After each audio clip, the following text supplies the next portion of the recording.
അല്പനാളുകൾക്ക് മാത്രം മുൻപാണ് അവിടെ കിളികൊല്ലൂർ എന്ന് പറയുന്ന സ്ഥലത്ത് ഒരു വിഘ്നേഷ് എന്ന് പറയുന്ന ഒരു ഡിവൈഎഫ്ഐ പ്രവർത്തകനെയും അവൻ്റെ സൈനികനായ സഹോദരനെയും ഇഞ്ചപ്പരുവത്തിൽ അടിച്ച് ചതച്ച് മയക്കുമരുന്ന് കേസ് തലവെച്ച് ഒരു കള്ളക്കേസ് തലവെച്ച് കൊടുത്തു.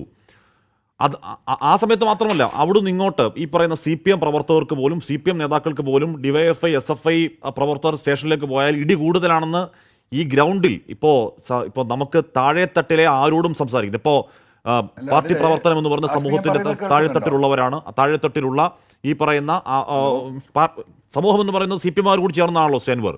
അപ്പോൾ നമ്മൾ സമൂഹത്തോട് അവരോട് സംസാരിക്കുമ്പോൾ താഴെത്തട്ടിൽ പറയുന്ന ആർക്കും മനസ്സിലാവുന്ന കാര്യമാണ് ശ്രീ PV അൻവർ. അത് പാർട്ടിക്ക് എന്തുകൊണ്ട് മനസ്സിലാവുന്നത് എൻ്റെ ചോദ്യം അത് തന്നെയായിരുന്നു.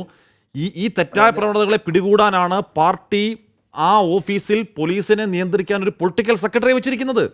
അയാൾക്ക് നിയന്ത്രിക്കാൻ പറ്റാത്ത എന്താണ് ശ്രീ അൻവർ? അയാൾക്ക് കഴിവില്ലാത്ത ആളല്ല ആണോ?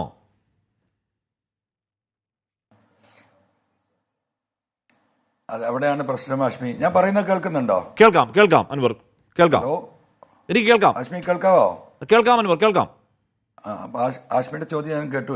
എന്തുകൊണ്ട് പൊളിറ്റിക്കൽ സെക്രട്ടറിക്ക് ഇത് നിയന്ത്രിക്കാൻ കഴിയുന്നില്ല എന്ന ചോദ്യം തന്നെയാണ് ഞാൻ ഉയർത്തുന്നത്. അദ്ദേഹം തന്നെയല്ലേ നിയന്ത്രിക്കേണ്ടത്?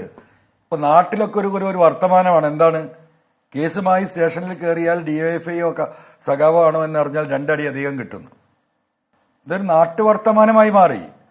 ഈ ഒരു സ്ഥിതിവിശേഷത്തിലേക്ക് കാര്യങ്ങൾ എത്തുമ്പോൾ എന്തുകൊണ്ട് ഇതിനെ കൺട്രോൾ ചെയ്യാനും ഇതിനെ നിയന്ത്രിക്കാനും ഇപ്പോൾ പൊളിറ്റിക്സ് അനലൈസ് ചെയ്യാനും കാര്യങ്ങൾ നോക്കിക്കാണാനും ഏൽപ്പിക്കപ്പെട്ട പാർട്ടിയുടെ ഉത്തരവാദിത്തമുള്ള സംസ്ഥാന കമ്മിറ്റി അംഗം കൂടിയായ പൊളിറ്റിക്കൽ സെക്രട്ടറിക്ക് ഇത് മനസ്സിലാകാതെ പോകുന്നു എന്നത് തന്നെയാണ് എൻ്റെയും ക്വസ്റ്റ്യൻ. ആ ക്വസ്റ്റ്യൻ ആൻസർ ചെയ്യേണ്ടത്, അത് പരിശോധിക്കേണ്ടത് പാർട്ടിയാണ്. എനിക്ക് പറയാനല്ലേ കഴിയൂ ആഷ്മി, അതാണ് ഞാൻ പറഞ്ഞത്.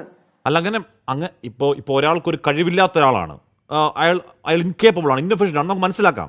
ഇതങ്ങനെയാണോ? ഇത് PCC എന്ന് പറയുന്നത് പാർട്ടിയുടെ റാങ്ക് ആൻഡ് ഫയൽ ഉന്നത രീതിയിലുള്ള ആളാണ്, നായനാർക്കൊപ്പം പ്രവർത്തിച്ച ആളാണ്, അദ്ദേഹം സംസ്ഥാന സമിതി അംഗമാണ്. അപ്പോൾ ഒരു ഇൻഎഫിഷ്യൻ്റായ ഒരാൾ എന്തായാലും CPMൻ്റെ സംസ്ഥാന സമിതിയിലേക്ക് വരില്ലല്ലോ.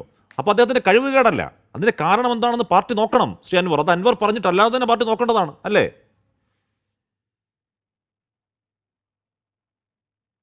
അല്ല, അത് തന്നെയാണ് ഇപ്പം ഈ പറഞ്ഞത്. ഒരു മനുഷ്യയുടെ ശേഷിക്കുറവാണെങ്കിൽ നമുക്ക് എല്ലാവർക്കും മനസ്സിലാക്കാം. ശേഷിക്കുറവിൻ്റെ പ്രശ്നം ഇവിടെ ഉദിക്കുന്നില്ലല്ലോ. നല്ല ശേഷിയുള്ള, നല്ല കേപ്പബിൾ ആയിട്ടുള്ള വ്യക്തി തന്നെയാണ് അദ്ദേഹം എന്നുള്ളത് എല്ലാവർക്കും അറിയാലോ. അങ്ങനെയുള്ളൊരു വ്യക്തിക്ക് ഇത്തരം ഒരു സംഭവമാണെങ്കിലും ഓക്കെ, 2 എണ്ണമാണെങ്കിലും ഓക്കെ, നിരന്തരമായിട്ട് കഴിഞ്ഞ 2-3 വർഷം ആഷ്മി, ഈ കഴിഞ്ഞ പാർലമെൻറ്റ് തെരഞ്ഞെടുപ്പിൽ ഞങ്ങൾ തോറ്റു, അംഗീകരിക്കുന്നു. പക്ഷേ ഒരു കാര്യം ഞാൻ പറയാം. ഈ പോലീസ് ആക്ഷൻ്റെ വകയായിട്ട് ഏറ്റവും ചുരുങ്ങിയത് ഒരു ഗ്രാമപഞ്ചായത്തിൽ 1000 വോട്ടെങ്കിലും മിനിമം ഇടതുപക്ഷ ജനാധിപത്യ മുന്നണിക്ക് നഷ്ടപ്പെട്ടിട്ടുണ്ട്. 1100ഓളം പഞ്ചായത്തുകളുണ്ട്, മുനിസിപ്പാലിറ്റി ഉണ്ട്, കോർപ്പറേഷൻ ഉണ്ട്.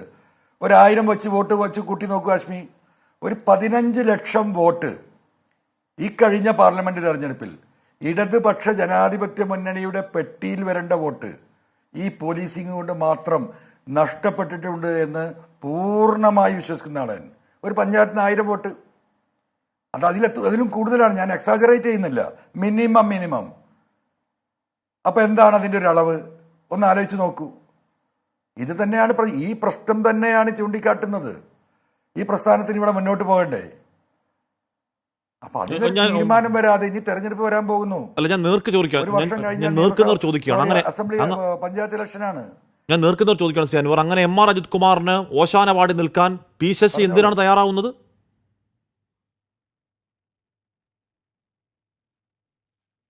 അതെനിക്കറിയില്ല, അത് പാർട്ടി അന്വേഷിക്കട്ടെ. ഓശാന പാടി നിൽക്കുന്നുണ്ടോ, ഓശാന പാടുന്നുണ്ടെങ്കിൽ എന്തുകൊണ്ടാണ്?